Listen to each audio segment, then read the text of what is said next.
नमस्कार, जोहार। मैं हूं मोनू कुमार और आप देख रहे हैं द जन आवाज। अभी मैं हूं रांची के मोराबादी मैदान में और यहां पर 28 नवंबर को हेमंत सोरेन जी मुख्यमंत्री पद का शपथ लेंगे। उनके साथ उनके मंत्रिमंडल का सदस्य भी शपथ लेंगे। उसको लेकर के लगातार तैयारी चल रही है। आप देख सकते हैं कि किस प्रकार का स्टेज बनाया जा रहा है। और इसी स्टेज पर देश के तमाम बड़े नेता 28 नवंबर को जुटेंगे। हेमंत सोरेन और कल्पना सोरेन ने प्रधानमंत्री नरेंद्र मोदी को शपथ ग्रहण में शामिल होने के लिए न्योता भेजा है। वहीं अरविंद केजरीवाल, ममता बनर्जी जो पश्चिम बंगाल के मुख्यमंत्री हैं, बिहार के नेता प्रतिपक्ष तेजस्वी यादव और लालू यादव को भी न्योता भेजा गया है। एम के स्टालिन को न्योता भेजा गया है। इंडिया गठबंधन के तमाम जो मुख्यमंत्री हैं, उनकी पार्टी की और तमाम बड़े नेताओं को इस शपथ ग्रहण समारोह में शामिल होने के लिए न्योता भेजा गया है। अब देखना दिलचस्प होगा कि कौन कौन से लोग इस शपथ ग्रहण समारोह में शामिल होते हैं। आप जो देख रहे हैं कि जो तैयारी चल रही है, इसमें बड़ी संख्या में लोग मुख्यमंत्री हेमंत सोरेन जी के शपथ ग्रहण में आने की संभावना है। और सामने में आप देख सकते हैं कि जो सुरक्षा के दृष्टि से मेटल डिटेक्टर का प्रयोग किया जा रहा है। चप्पे चप्पे पर सुरक्षा की इंतजाम की जा रही है। यहाँ पर झारखंड के प्रशासनिक अधिकारी लोग यहाँ पर पहुंचे हुए हैं और इस जगह का मुआयना कर रहे हैं। और यह जो नज़ारा है मोराबादी मैदान का है।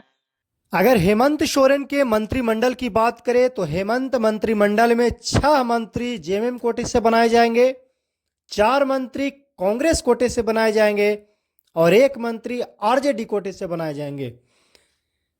अगर जेएमएम कोटे के मंत्रियों की बात करें, जिनका नाम सबसे आगे चल रहा है, जो मंत्री बन सकते हैं, उनमें पहला नाम है भवनाथपुर से विधायक बने भानु प्रताप शाही को हरा करके अनंत प्रताप देव का। उनका नाम सबसे आगे चल रहा है।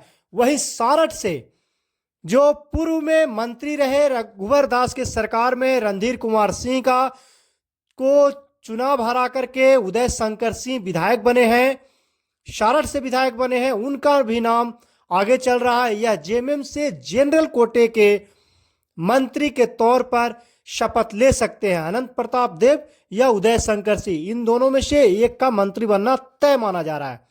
वहीं गुमला के विधायक जो भारत सरकार में मंत्री रह चुके सुदर्शन भगत को चुनाव हरा करके भूषण तिर्की लगातार दूसरी बार विधायक बने हैं, तो उनका भी नाम मंत्री पद के लिए आगे चल रहा है जेएमएम कोटे से।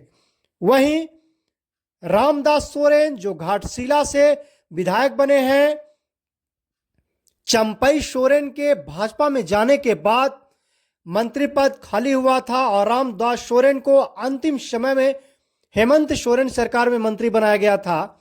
और उन्होंने इस बार बाबूलाल सोरेन जो है चंपई सोरेन के बेटे हैं, उनको चुनाव हरा करके एक बार फिर से विधायक बने हैं। तो रामदास सोरेन को एक बार फिर से हेमंत सोरेन के सरकार में मंत्री बनाया जा सकता है। वहीं गिरिडीह के विधायक सुदीप सोनू का भी नाम आगे चल रहा है, वह भी मंत्री बन सकते हैं। वहीं टुंडी के विधायक मथुरा प्रसाद महतो का नाम भी आगे चल रहा है, वह भी मंत्री बन सकते हैं।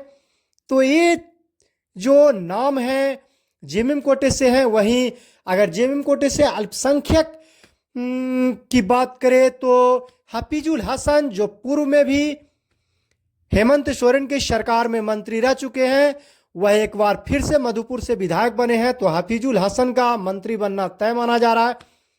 तो हफीजुल हसन, अनंत प्रताप देव या उदय शंकर सिंह उर्फ चुन्ना सिंह, सुदीप सोनू, मथुरा प्रसाद महतो, रामदास सोरेन, ये नाम हैं जो मंत्री बन सकते हैं जेएमएम कोटे से।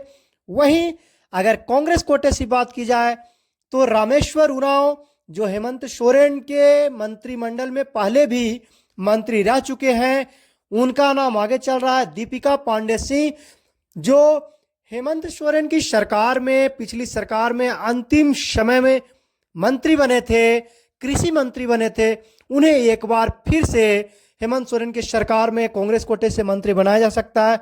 वहीं पौड़ियाहाट से लगातार विधायक बन रहे हैं प्रदीप यादव का नाम भी आगे चल रहा है, वह इस बार मंत्री बन सकते हैं कांग्रेस कोटे से। बेरमो से विधायक लगातार दूसरी बार बने।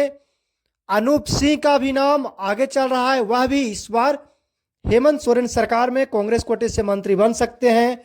वहीं बिक्सल का भी नाम आगे चल रहा है, वह कांग्रेस कोटे से मंत्री बन सकते हैं। मांडर के विधायक शिल्पी नेहा तिर्की, जो बंधु तिर्की की बेटी हैं, लगातार दूसरी बार विधायक बने हैं, बड़ी मार्जिन से इस बार चुनाव जीते हैं, तो उनका भी नाम आगे चल रहा है, वह भी हेमंत सोरेन के सरकार में मंत्री बन सकते हैं।